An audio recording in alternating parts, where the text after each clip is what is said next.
The average American makes 1.6 grocery trips per week.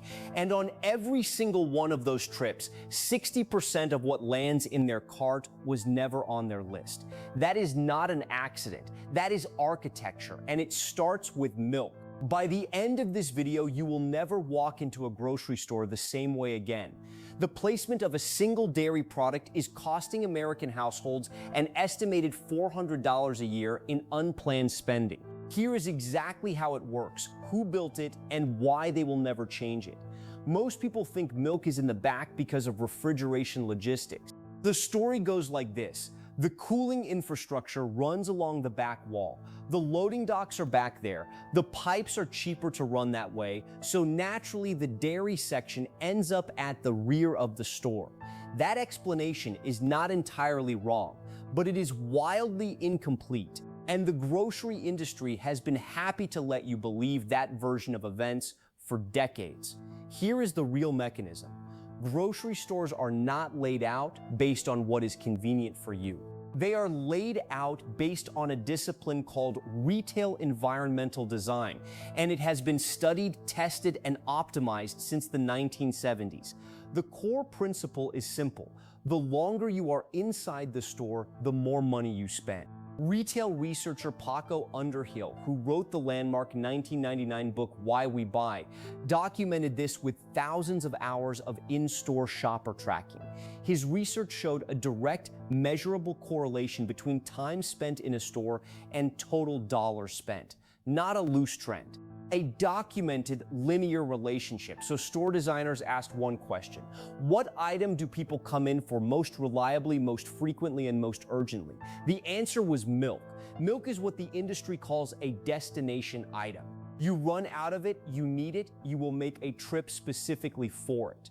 According to data from the Dairy Farmers of America, milk accounts for more than 10% of total grocery sales. It is the anchor product of the entire American grocery trip. So here is what the industry did. They took that anchor and they dropped it as far from the entrance as physically possible. They put it in the corner, at the back, behind the produce, past the bakery, through the snack aisle. Every foot of distance between you and the milk is a foot of exposure to products you did not plan to buy. That is the mechanism. Distance equals exposure. Exposure equals impulse. Impulse equals profit. Now let us talk about who actually built this system and when. Modern grocery store layout as a discipline was formalized in the United States in the 1950s and 1960s when supermarkets were exploding in size.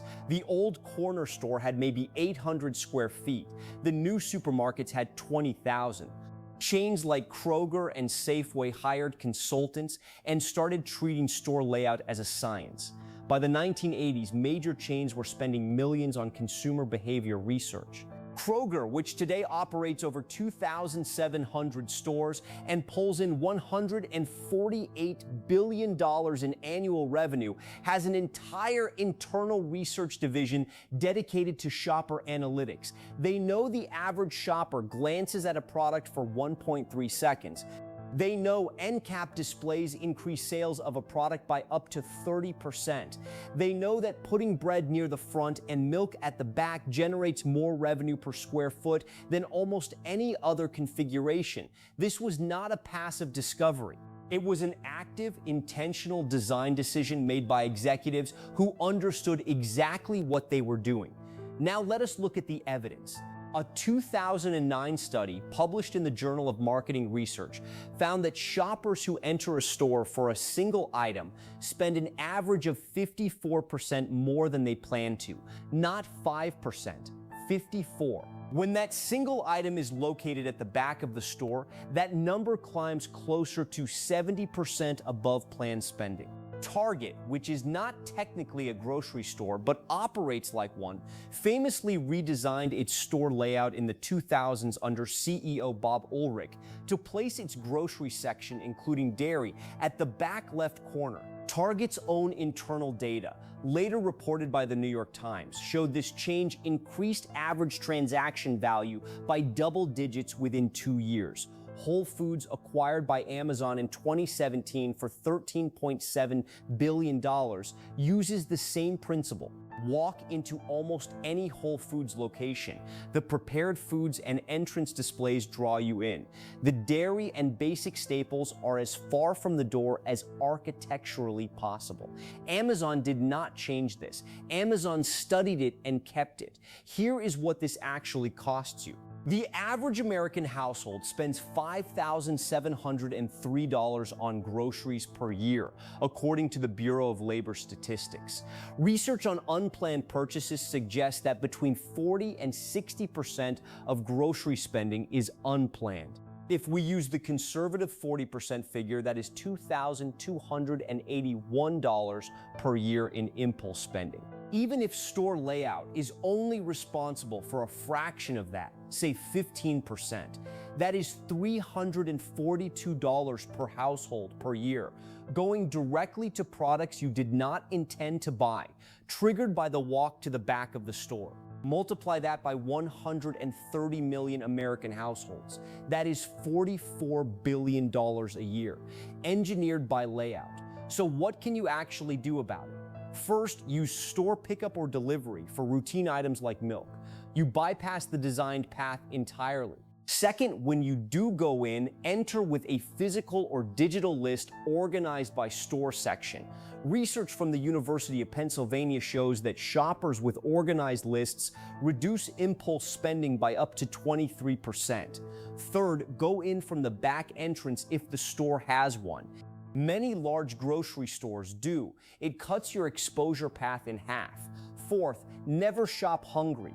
That one is not new advice, but a 2015 study in PNAS showed that hunger increases purchasing of non-food high-calorie items too, not just food.